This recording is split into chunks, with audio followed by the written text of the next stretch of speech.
Coach, good morning. Thank you, good morning. How are you doing? Very good, thank you. Thank you for joining us. I know you came from practice right away. My pleasure. Coach, I'd like to start with the newest rule in the league that coaches have to wear a tie during the games. What would you like to say about this rule and the idea of having it mandatory for the coaches to wear a tie? Maybe the tie is going a little bit too far because, the coaches are under a lot of stress, moving a lot, and normally for the tie you have to put the last button of the shirt, and it can be that it's a little bit uncomfortable for the coaches, like pulling from your neck. I mean, it's okay. It gives like a small sense of seriousness, and it's also not so bad. And also I know that there is a rule apparently for the assistant coaches as well that they have to remove their jacket when you remove the jacket as well. Yeah. I mean, it's just to give the view of like everything looks the same, and probably the federation, that's what they're looking for, like trying to have everybody the same. So, yeah.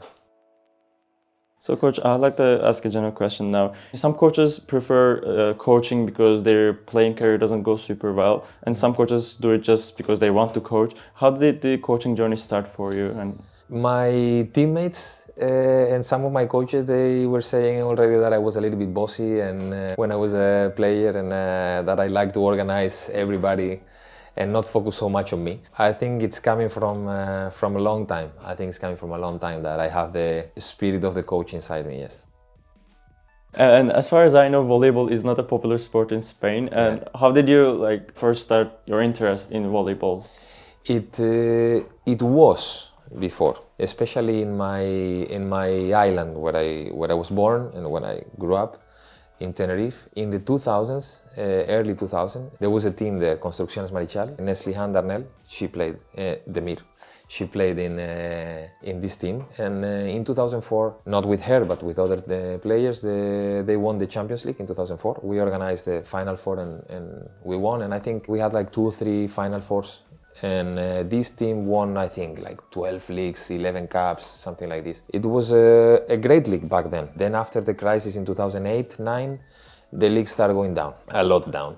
This is when I started. I started in 1993 as a player, and then I started like helping this team, Construcciones Marichal, every time we had an opportunity with me and some of the players. When the coaches were calling us, we were going to help as a what they call shoulder. With the sparring? Yeah, sparring, yes, to play against them, to help them from the box, and that's how I started already with the thing of coaching. I liked it every time I went to help. We had great coaches there. We had Chico dos Santos from Brazil, we had David Altselinger, we had Jan de Brand. This is when I started like more trying to go deeper into it, because working with Jan was really nice. And actually that year that I started working with him, in November or December of, I think it was 2008, 2009, I don't remember exactly. The president, we had some economical problems in the team, this team of Tenerife. And then I think Jan de Brand came here to Fenerbahce and he won the league here.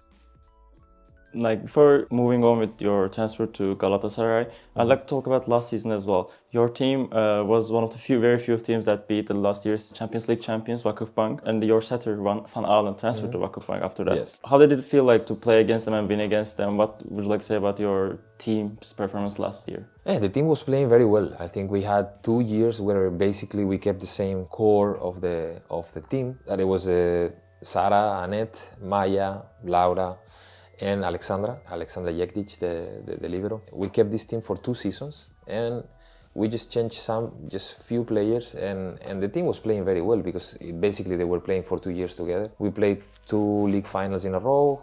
We won the Super Cup, 1 cup final, and the team was playing very, very well. It was a team that, they were playing alone with the eyes closed. Everybody knew each other, and it was very nice coming here. Okay, in that game, Sehra was not playing, and also Gabi was not playing, which probably if they would have played, things would have been different.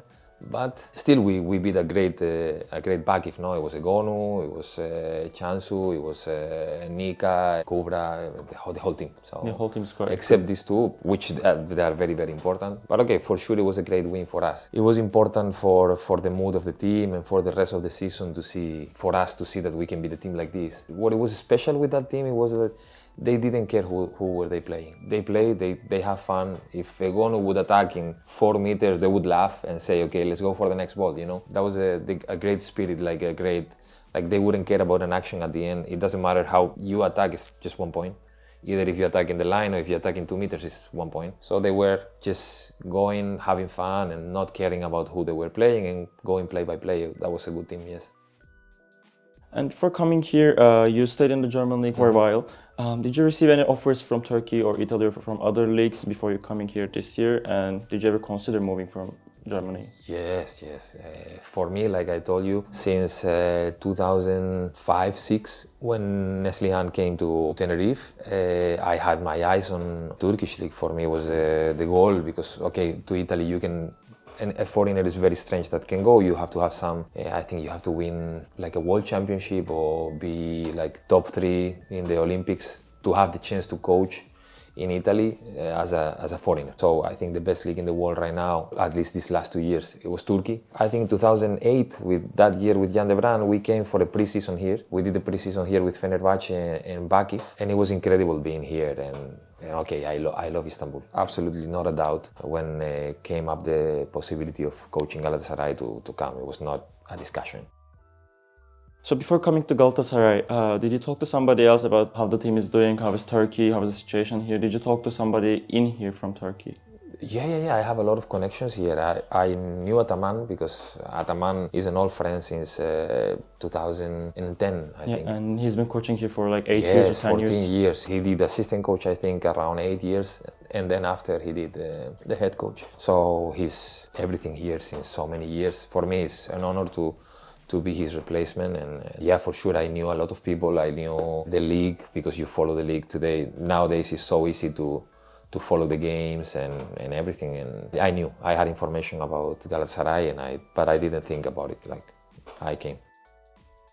I want to move on with the season. At the first couple of games, like Galatasaray didn't have the greatest of results, unfortunately for you. You got quite a reaction from the fans and the volleyball fans and Galatasaray fans. What would you like to say about it, and how did you manage this tough beginning to the season?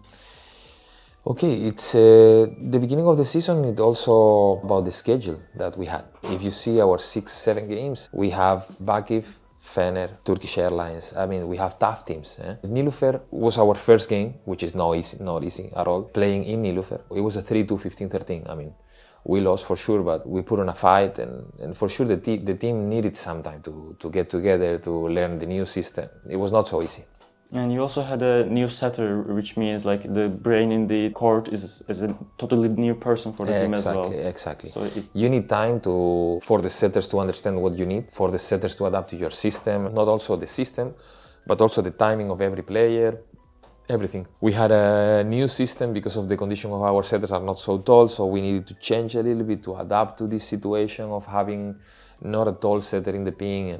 But at the end, I think the team have worked so well. For sure, we didn't start well, but I think we end up with a good run in wins from the last round and the beginning. Now we beat Nilüfer 3-0 here, so I think the team is playing, is showing character. For the last part of the season, it's not going to be so easy like the first round because we have most of these teams, we have them away. We have Çukurova away, Karayolari away, all the stuff, it's away. So we will see. You're going to have long flights there and the fans are going to be Yes, for there. sure. Yes. So we'll see. We'll see. I'd like to talk about the transfer season. At the beginning of the season, Galatasaray had some new transfers, like Logan came, Daniele Coutinho came, and at first they didn't perform well. There was some criticism, and then you have some new additions coming to you mid-season as well. What would you like to say about the transfer process overall, both for the beginning of the season and also the mid-season? I cannot talk about the beginning of the season because I didn't do the transfers, but I think Logan, it was not new. She was half season last year. Logan is an amazing player. For sure, it was not new that her reception was her weakness. So we focus a lot on this element with her. And a player need time because when you focus on something that you need to change, normally the rest of the elements, you lose your focus, or your efficiency, because you are so much focused on this new element that you want to change that you need some time to adapt, to adapt and make it natural, that then you can focus also on the other things that you were doing good. So now Logan became a solid passer, I can say, and a great attacker again. She was more an offensive player than a defensive player. Also defense, she's doing great. For sure, Logan just needed some time. It's a young player. It was her first year professional. The critics, I mean, honestly, I don't care. I don't check social media because most of the profiles are fake, and I just want to focus on the real fans that are on the stands on every game. This surprised me a lot. Every time we go for an away game, we have like 500, 300. Half of the gym is full of fans. We come here and all the fans are supporting from the first point until the last point, no matter what happens. So I want to focus on those fans that are on the stands. These deserve that we fight, and I think for them we are getting better and trying to put the team the highest we can, yes. As you just mentioned, fans on the stands. For example, in the last Vakıf Bank game, they were with you from the very first point till the end, and also post-game. They gave you support even though the 3-0 lost. Yeah. What would you like to say about fans, Galatasaray fans support no matter how it goes? I'm amazed. I'm speechless because it's every game. It's every game. Even now with the PTT in Ankara, I think we had more fans than Ankara. And then all the fans like supporting until the end and then wanting to share with you a picture, a signature. For me, it's incredible. And for me, like I always try to give them as much as they ask. If they want pictures, signatures, whatever they want, I try to be with them, because for me, it's not normal that somebody, like give you their own time, their own money to go to see you. So personally, I'm really, really amazed with the fans of Galatasaray, yes. You just said that you're not following social media as much, but we have this type of edit culture that they make collages of your videos put together. Galatasaray fans started making those for you, like they put a beautiful music background and put your videos in back to back. Have you seen any of them so far or no? I think someone showed me something, yes. It's really nice. I mean, it's really nice that someone either to go on the gym or outside to take their own time to build something for you to make you feel better. For sure, me as a foreigner, that is not easy to be in a foreigner country, although I have to say that I'm impressed with and amazed with Turkey and with Istanbul and the culture and everything. I feel really like home. It's nice to be here and then see that people appreciate a little bit your job, and it's amazing, yes. Okay, I'd like to ask about Tashiro. Like, she's a new setter in Turkey, and like she doesn't speak the language as far as I know, Turkish language. At the first, it seemed like she had some adapting problems with the team. Maybe what would you like to say about her, and how do you think about her? Yes, for sure. The language was a little bit of a barrier for her with the teammates and a little bit the staff, but like with small things. No. I don't think it was such a big problem like people think, because you spend your time and at the end, you explain them what it is, you write them, and at the end they get to know what you mean, But it's not so bad, not so bad as it looks. She speaks decent English. She can communicate with the players. She can create bonds with the players in English. She was so many years in France that the French is also her other language, right? Technical words are different, So the English that they speak in France, it's different to the English that you speak here. So that's why for her, maybe the coaches before were saying something for some specific situation where now I say it differently. So for her, she just needed to adapt and understand what I mean. For sure, it took time, but it's okay. Yeah, I mean, it's a completely different culture. The language is a bit different. Your team and everything is different. Everything is completely different. So it's totally understandable. She always played for the same coach there in France. So for sure, you get used to the words that your coach is speaking and everything. So when you change to another completely different coach, another words, another way of coaching, it's difficult. I'd like to talk about one of the key players in your team and also a star of Turkish national team, İlkin Aydın. What would you like to say about her? She just signed a new contract with Galatasaray as well. What would you like to say about her? I mean, she's an example. She's the player that everyone would like to have in their team, for sure. Because it's a player that she has the fire inside, and not only for the game. Because you have these kind of players that they show up only for the game, which is okay. But İlkin is, with every practice, for her is a competition. Even the bagger games, if she loses, she's unhappy. You can see how competitive and how aggressive. And I think she has a goal clear, and it's to perform well in her club, transfer this experience to the national team and try to be important in the national team. And I think she's doing good until, I don't know statistics right now, but 2 weeks ago or something, she was the best in the statistics, reception, attacks and kills and everything. She was the best Turkish outside hitter of the league. So this shows her ambition and her professionality. And They usually say that like the top 4 teams are, or top 3 teams get separated and there's a big gap between them. This year there are some teams pushing them to 5 setters, not beating them because I think nobody beaten the top 3 teams so far, but they've been pushed to 5 sets for a couple of times. Yes. What would you like to say about this competition in the Sultanları?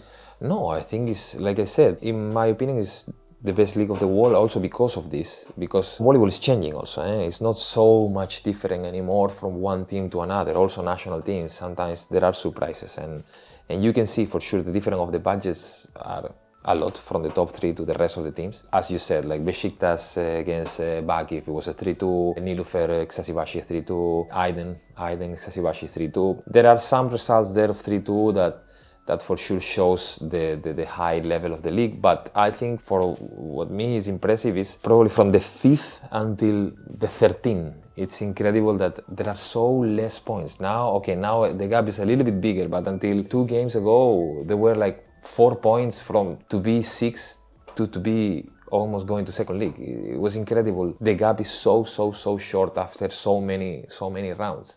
And this is, the level of the league. Everything it's getting close and close and close and close. And if you, on the second round, you can do some adjustments and maybe one transfer or like some small changes or something, it's there's no difference, so much difference. So that's why it's so difficult to predict what is gonna happen. We won this game, but then the second round you go and you lose. So it's difficult, it's very difficult to predict. Yeah, and if I'm not mistaken, like the only 1 or 2 wins separate the 8th place and the 13th place right now. That's correct. Maybe 3 or 4 points, yes. Yeah.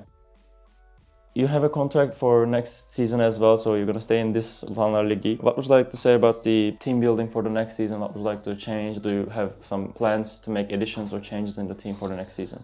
We are working on it, yes, since a while already, because we have already some idea the way we want Galatasaray to look next year, and we are working on it. I think we have some transfers already. I don't think I'm allowed to say anything, but for sure the team is looking good so far for the transfers of potential players that we can get next year. Some other players that we wanted, they are leaving, and it's okay. But the team looks good. We are trying to hit back and try to go again for these top places, and for sure that's the goal of the administration, to focus on bringing Galatasaray a little bit more higher. Like I said, it's difficult to be on the top because the gap of the budgets are big, but okay, when you have the right players and you have the right work, you can give some surprises. So we are working, it looks good. So can we say that like Galatasaray's goal for next year is like top 4, top 5? It's always. It's always. No matter what the team you have, Galatasaray has to be always in the top 5. So anything less than that is not good. That's the goal. That's the idea, yes. Another Spanish coach is quite famous in Turkey among volleyball fans, Mr. César Hernández. Although he was only an assistant coach in Vakıfbank, he stayed here for lots of years, and even his daughter is quite famous here. Yes. Are you in communication with him? Are you friends with him? Yes. What would you like to say about César? Since a long time, since 2015. We played Champions League. I was in Stuttgart and he was in Azerbaijan, in the good times of the Azerbaijan League. Yeah, and we started the friendship there. We play against each other in Champions League, and then we kept in contact, and sometimes we asked for players. For sure, I asked him also about the Turkish League and about Galatasaray before coming here. It was one of the persons that I contacted, yes.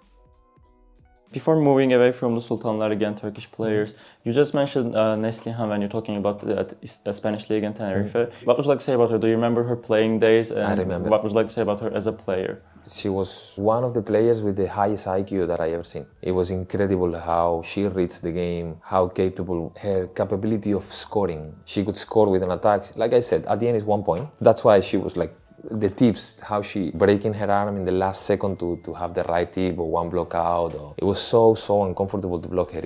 She had the IQ, she had the volleyball in her veins, I think. She understood volleyball, and with the condition of left-handed, it's also very uncomfortable for the block and defense and everything. But it was incredible, like seeing her offense, all her possibilities. It was impossible to read her. You didn't know what to do against her. You're also coaching Romanian national team, and you have talents such as, and you have some young talents like Ngurianu, yes. Ine, and Accinte. I'm sorry. Yarina. Yes. Sorry to all these ladies, by the way. No, like I want to get it on record. They have such potential for the future. What would you like to say about them, and what would you like to say about the future of the Romanian national team? What are your goals with them? Yes, we have a lot of good players. For sure, Adelina, the one that maybe is the most known because she competes for so many years in Italy. She's doing a great season. She's I think top 4 in the scorers and best 3 servers or something like this. They're in the score with Egonu and all these players, so she's doing great. She's in Pinerolo, one of the teams. I think she's 6 or something now in the Italian league. So for sure she has a lot of future. Yarina is a young, very, very, very talented setter. She's 18 years old and she competed now in the European Championship with me for the first time with the senior team. And she played from the first game until the last game. And I think one big reason of the success of the national team in this European Championship was her. And about the national teams, I'd like to talk about our national team as well, Yes, because yes. Turkish national team has won the VNL and the European Championship last summer after 2 finals. What would you like to say about them? They are competing with Serbia and Italy in most of these competitions. I mean, like as you said, they lost already 2 finals. I think in 2019 it was 3-2 against Serbia, no, winning 2-1 if I'm not wrong. I don't remember. For sure, when you lose 2 finals of the European Championship, you have very good base, and the addition of Vargas, for sure, it was exactly what they needed. I think Santarelli did great moves there, also put in Ebrar'ı as an outside, give you a lot of power in the attack. So for sure, the team is looking really good. I think if Vargas can come for the summer, again, I think they are favorites to win everything. And this is important for the league also. It's very attractive for everything, like for sponsors for the league, for our girls, for the Turkish girls, to start getting more appreciated in the international volleyball. And I think there is a bright future in front. The effect of it also is seen with the young Turkish girls. They start getting interested in volleyball as well, and yes, they have a huge impact on the base level of start of volleyball. Yes. They are being seen everywhere in Turkey. So these girls are now their fans. So they are the role models they want to follow, and this is important because it creates a huge movement of girls that maybe want to be also volleyball players. So for sure, it's really, really important for the Turkish volleyball. Now I have some general questions to wrap the interview. Are there any coaches that you enjoy watching their performance, like good impact, like great impact on their teams? For me, there are 3 coaches, the best 3 coaches of the world: Bernardinho, Roberto, and Giovanni. For sure, Karch on the top, for sure there, but because of I'm also a little bit more emotional, I see myself a little bit more in Bernardinho, Roberto, and Giovanni, that they are more impulsive, and these 4 are the top of the top, and I enjoy and I see how their characters and their knowledge are capable to change the teams. And what about your goals in your career, like goals in short term, and what are your dreams for the long term? I would love to play top 4 in Turkish league, playoff for the title. I know it's difficult, but this I would love to. Long terms, I try not to think about long term so much because you never know, everything changes. So I really try to focus on what I have right now, which I love. Everything it's in my life, everything took me to another, I don't know, everything has been a little bit connected, you know? So, I don't know, we will see.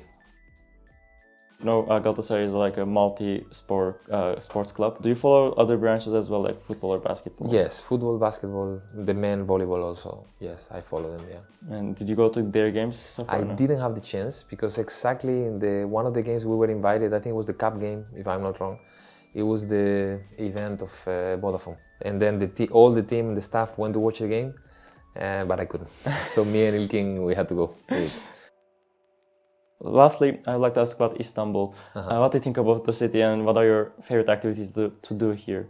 I'm really not trying to be nice, but I live very close to Berlin, which is one of the biggest cities in the world. I live in Los Angeles, also in the United States. To me, Istanbul is the most beautiful city that I ever lived. I enjoy everything, except the traffic.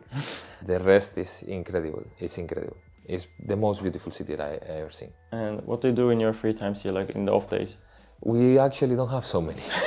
Because, like I said, this is the tough life of the coach. Like, when the girls have an off day, we actually don't have that day, because the day after the game, you have to analyze what you did in the game. You have to prepare videos, you have to watch, sometimes practice what you did. So I don't really have free time, but when I have something, I mean, just try to eat something somewhere, see new places. I'm trying to go now to the European side a little bit more when I have free, to see the other side a little bit, but no, really, coaches don't have as much time as we would like. Coach, do you speak any Turkish so far?